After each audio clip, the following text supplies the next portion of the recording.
Night of the Living Dead, Outbreak. Florida, 2018. It was a typical Florida summer, hot, muggy, and just filled with typical Florida activity. Well, on State Road 44, a lone pickup truck was driving through the country highway as a violent storm was brewing overhead.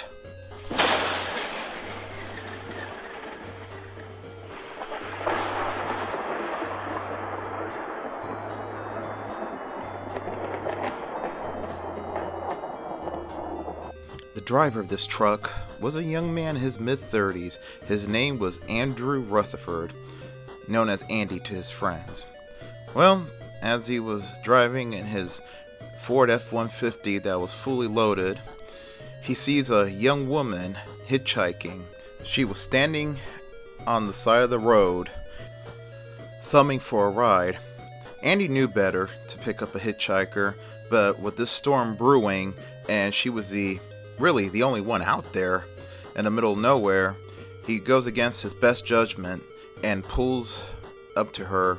He rolls down the passenger window and he says, "Hi lady, my name is Andy. How far are you going?" She says, "I'm going to Orlando."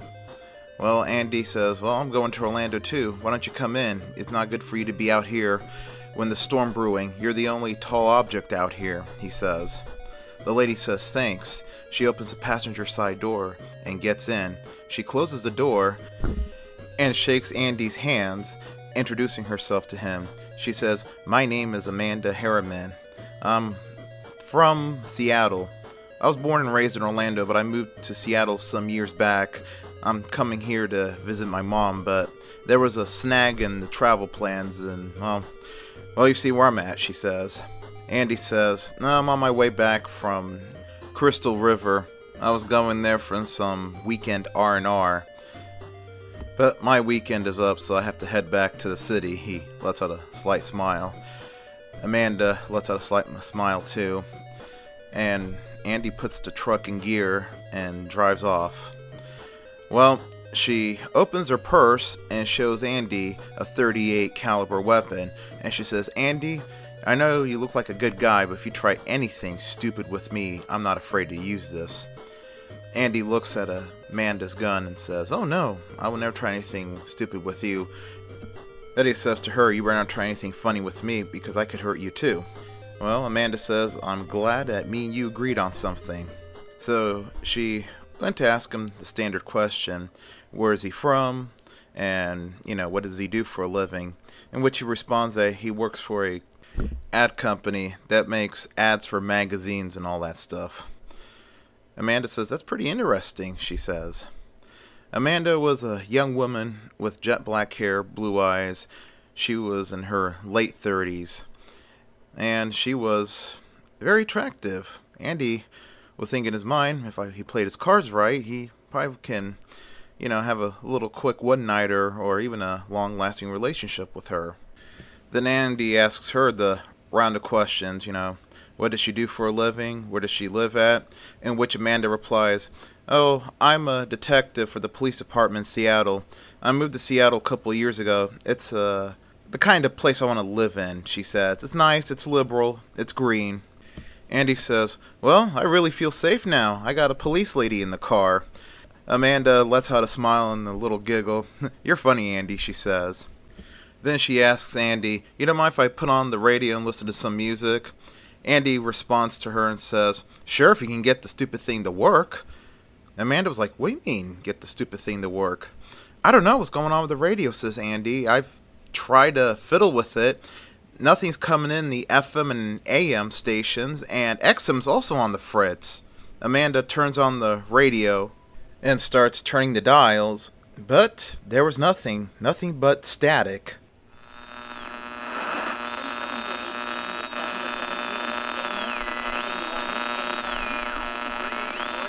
Suddenly, one station begins to come in clearly. Amanda says, "Andy, I got a station coming in. It's a bit on the staticky side, but it's getting clearer." Well, they listen closely to the station, and this station must have been a news station or an emergency report, for the news was kind of alarming and frightening at the same time. Lee, Ladies and gentlemen, for those of you who are just tuning in, we managed to increase our broadcast strength. You should be hearing us clearly now. As of 4 p.m. Eastern Daylight Time, there is widespread report throughout the eastern seaboard of civil unrest and rioting. We are reporting it as it comes into us. Please stay tuned. Andy and Amanda looked at each other. Amanda said, "That's not good. Wonder what's going on." Andy says, "I don't know either, but I don't like the sound of this. Maybe we should find some place to take shelter in case this thing starts spreading out here to the rural areas." Amanda said, "That sounds like a good idea, Andy," she says. Well, the truck drives along down the country road as the afternoon was slowly turning into dusk. Amanda was looking out the window at the dying light of the day. It was still not dark yet, but there was still enough light to see what's going on. And Amanda noticed a few people walking weirdly in the fields. She says, "Andy, look at those people over there." Andy briefly turns his head to the passenger side window and sees what Amanda was pointing at. It was a group of people walking like they had trouble walking. Andy was like, "Geez Louise. They're just probably doing something, who knows, maybe a party or some local festivity or tradition, who knows." Anyways, we're near a diner, he says to her, and I think, according to the sign, the diner's about a few minutes away. Maybe we'll find out where there's a hotel and everything. Just before they had arrived at the diner, the radio was broadcasting even more terrible news. Ladies and gentlemen, you're listening to 103.1 YYZ Florida. For those of you just tuning in, there has been a reported outbreak of mass murder up and down the eastern seaboard committed by suspects identified as normal people in a trance-like state. There has been widespread reports of property damage and people getting injured or killed by these assailants in a trance-like state. The CDC in Atlanta has no answer for what's causing these trance-like state. Neither has government officials or officials of NASA. This just in. The governor of the state of Florida has just declared a state of emergency for the state. He is urging all residents to stay off the streets and stay in your homes or in your place of employment. Right now, we're receiving reports that the National Guard is being mobilized, and there's also reports coming in to us right now that rescue stations are being set up at area police, fire stations, hospitals, and other community centers. We will report more on these situations as more details come to us. The time now is 8 p.m. As soon as Andy and Amanda heard the news report, Andy says, "Look, Amanda, there's the diner." He pulls his F-150 into the diner parking lot, but there was something strange. There was a quietness in the air. There were parked cars there, but there was a quietness, an eerie quietness that was unsettling. Andy says to Amanda, "Amanda, I have a bad feeling about this, but I'm going to go in there and look, and if anything's wrong, I'm running right back out here," he says to Amanda, and then he goes on to explain further to Amanda, "Just stay in the truck, keep the door locked, and keep your gun ready to shoot." Amanda says to Andy, "No problem, you don't have to tell me twice." So Andy leaves the safety of his truck and goes into the diner.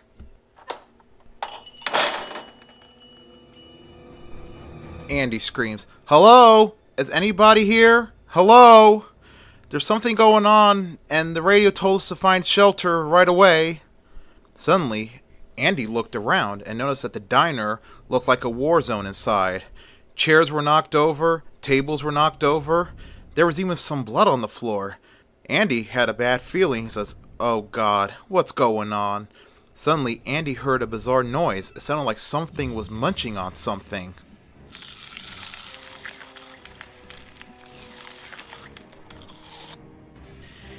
Andy heard the munching coming from behind the counter of the diner. Andy creepily made his way to the diner counter. As he looked over the diner counter with caution, he saw what looked like an unfortunate waitress on the ground, dead, bleeding, in pieces. There was somebody kneeling over her, literally eating her. Andy's like, what the Sam hell is going on? Well, whoever was eating her quickly lifted his head up. He looked in terrible shape. His eyes were clouded over, and when he saw Andy, he let out a moan.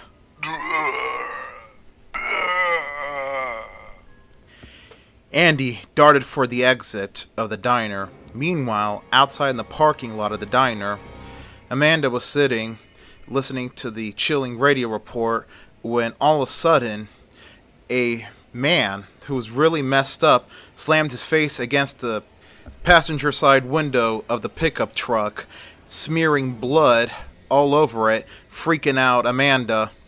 Amanda quickly opened her purse and tried to take out her .38, but it got snagged. She had trouble taking it out. The zombie was trying to open the passenger door, but it was locked. Well, Andy comes darting out of the diner and sees the zombie trying to get into the truck. He quickly runs full speed and does a shoulder ramp to the zombie, knocking the zombie onto the ground.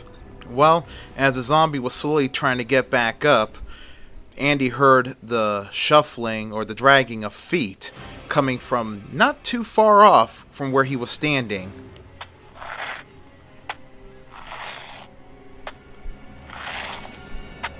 Andy looked.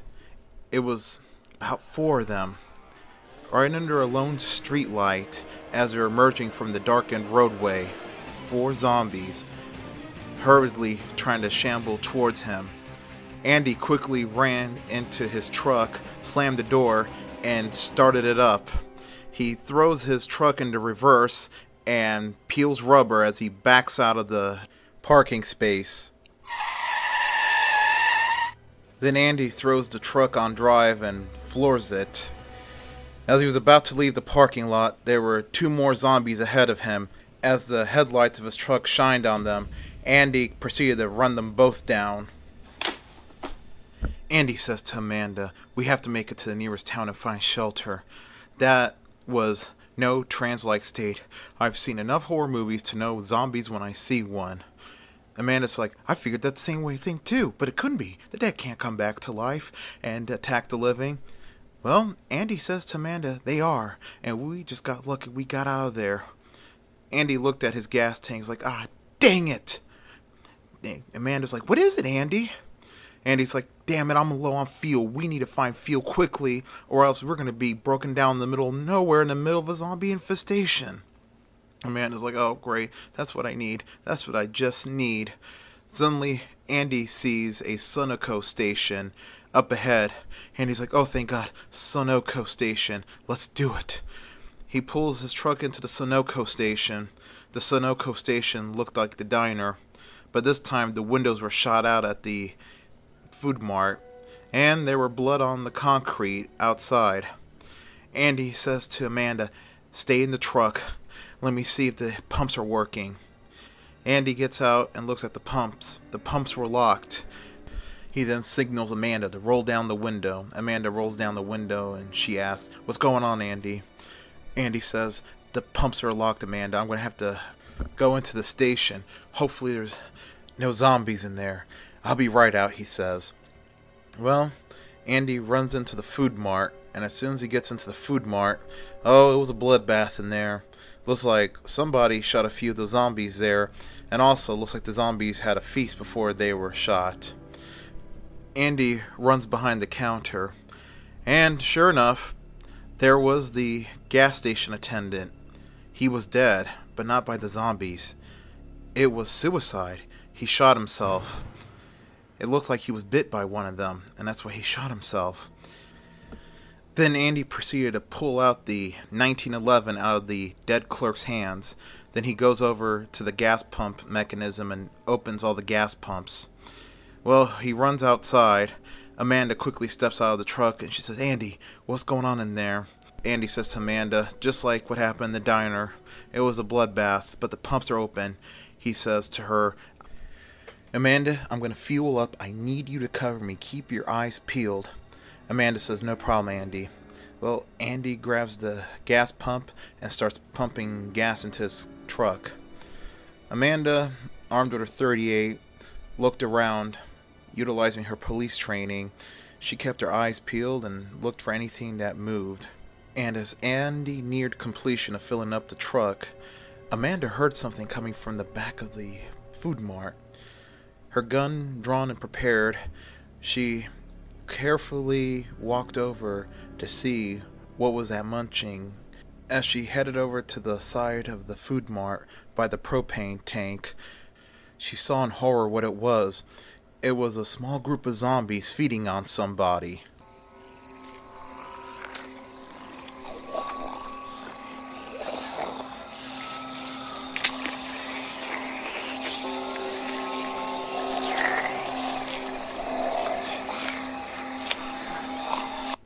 Amanda didn't think twice, and she opened fire at the propane tanks that were behind the zombies.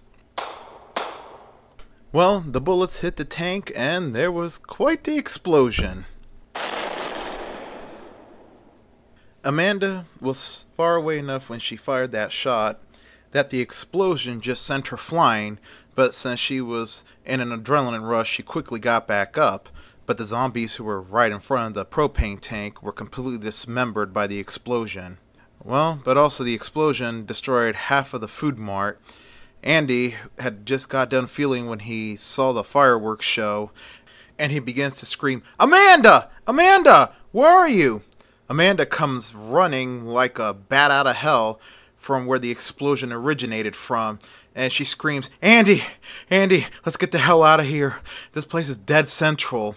Then the two quickly jumped into the truck and sped off.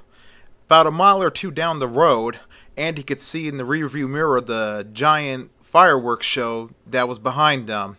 It seems like the fire got to the gas pumps, and then there was a big explosion that lit up the dark country roadside. Well, Andy says to Amanda, "It's a good thing we got out of there when we did. Look at the rearview mirror." She looks, and then she turns around and looks out the back window. She says, "My God." Well, as the truck went down the dark country roads, they could see a sign for a town named Lecanto. Lecanto, 15 miles. Then later on, Lecanto, 10 miles. 5, 3. Well, they reached the small town of Lecanto. And it didn't look like there was much life there. Even though it was a small town, and most small towns are quiet after sunset, but there was something eerie about that town. There were some crashed cars and some cars that were on fire. It looked like they'd been on fire for a while and the fire was dying out. There was some garbage on the streets, and what looked like maybe one or two zombies in a distance. Amanda says, "This is a small town, probably mostly farmers, so they're probably huddled in their homestead, trying to ride this thing out. Let's see if we could find some place that we could ride this thing out," she says to Andy. Well, Andy drove his truck slowly down the main street, and there he saw a place that looked the safest place to be in any situation. The gun store. Andy pulls up to the gun store and he says to Amanda, "Come on, let's go. Let's see if this gun store is open." Well, Andy and Amanda get out of the truck, and they go up to the gun store. The gun store was unlocked. Andy says, "Eureka, it's not locked." Well, the two of them made sure the gun store was secured. There was not a soul inside. It looks like whoever owned the gun store never made it to his business, Andy says to Amanda. Well, anyways, they locked the door, and Andy discovered something about the gun store windows. There were shutters. Andy says, "This is steel shutters. Oh, this will do great against them trying to break in." Andy slides down the shutters and secures them. Then Amanda comes into the main shop and says, "All right, Andy, the back doors are locked, and guess what I found? A panic room." Well, Andy and Amanda entered the panic room. There were security surveillance systems, a computer, a television, and a refrigerator stocked to the brim with food, water, and some colas. Amanda says, "This is great. Now we could ride this thing out in here in relative safety." Andy says to Amanda, "You are right." Well, Andy explores the gun shop further and finds the workshop, and there he saw on the counter, it looks like it was finished. He fell in love with it. It was a 3-barrel shotgun, but it was made to be like a sawed-off. Andy said, "Wicked," just like a little kid when he got something that he wanted. Well, he looked for the shells and got some shells and loaded it up. He shows Amanda his find. Amanda's like, "Oh my god, 3-barrel sawed-off. Wow. Well, Andy, looks like you got yourself a good gun." Then she says to Andy, "Look, the news report's about to start." So the two of them sat in the beanbag chairs in front of the TV, and they looked as the local news station was showing breaking news. There was a lone young anchorman on the TV, and he was saying, "Ladies and gentlemen, for those of you that are tuning in right now, it is now 7:30 Eastern Daylight Time, and we are now joining to a live press conference given by the director of NASA and the CDC. We're joining them right now." Well, the director of NASA was on TV, and he says, "Ladies and gentlemen, for those of you who are just now tuning in, here's what's going on around the eastern seaboard. There has been a mass outbreak of mass murder occurring in the eastern seaboard. And as you heard in previous news reports, the assailants have been reported to be in a trance-like state."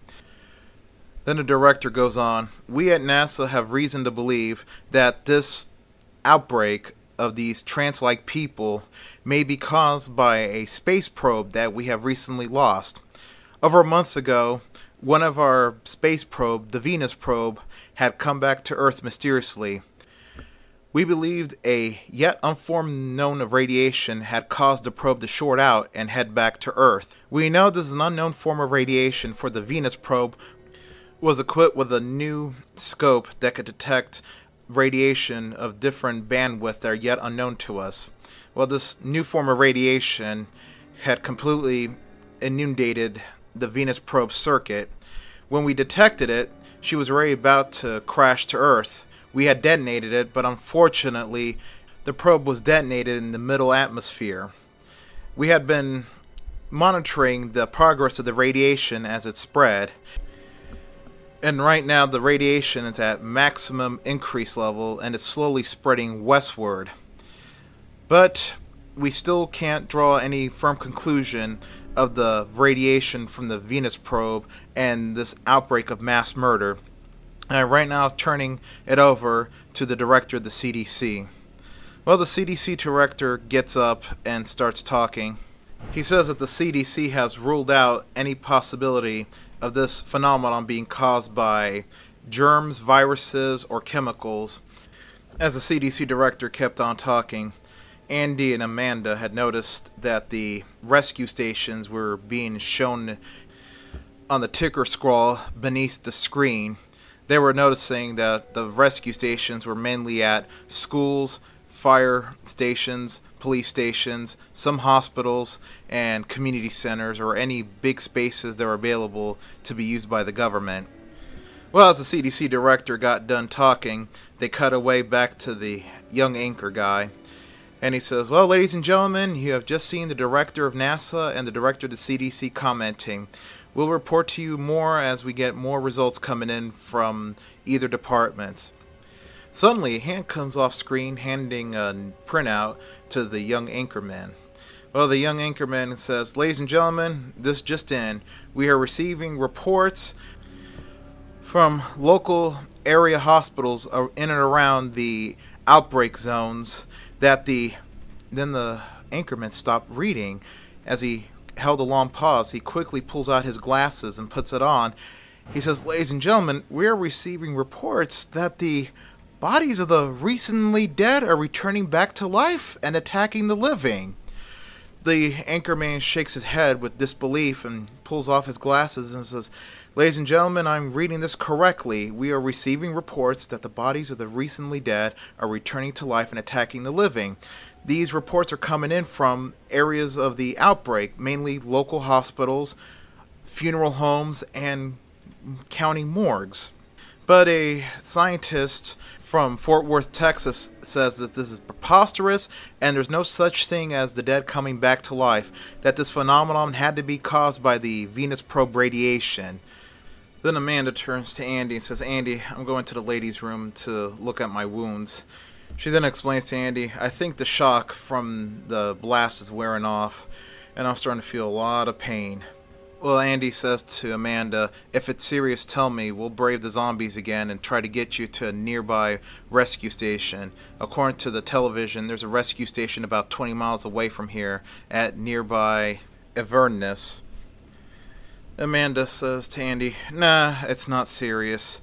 It was just the impact of the blast and then me landing hard on the pavement from the explosion. And it's just probably just regular bumps and bruises and scrapes.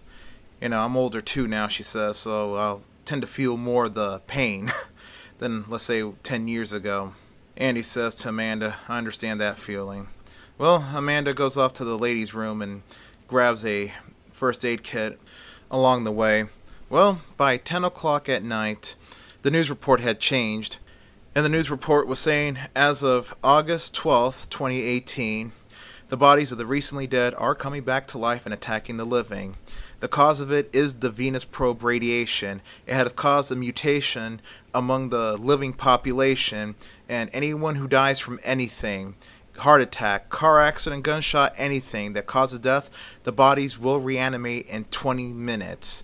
The radiation has caused a mutation to the nerve cells of the human body, causing the effect that when someone dies, the brain keeps on functioning along with parts of the nervous system. And the report said the only way to kill the reanimated is to shoot him in the head or beat him in the brain until the brain is destroyed. And they also had reported that any bite or scratch from these zombies can cause serious illness and death within hours. They're still trying to determine what is the cause or what is in the bites that are killing the people quickly who are bit or scratched. Well, as the night progressed, Andy and Amanda tried in vain to reach their loved ones. The cell phones were not working due to the networks being overloaded, and the landlines were no good. They were making a mysterious but creepy dial tone.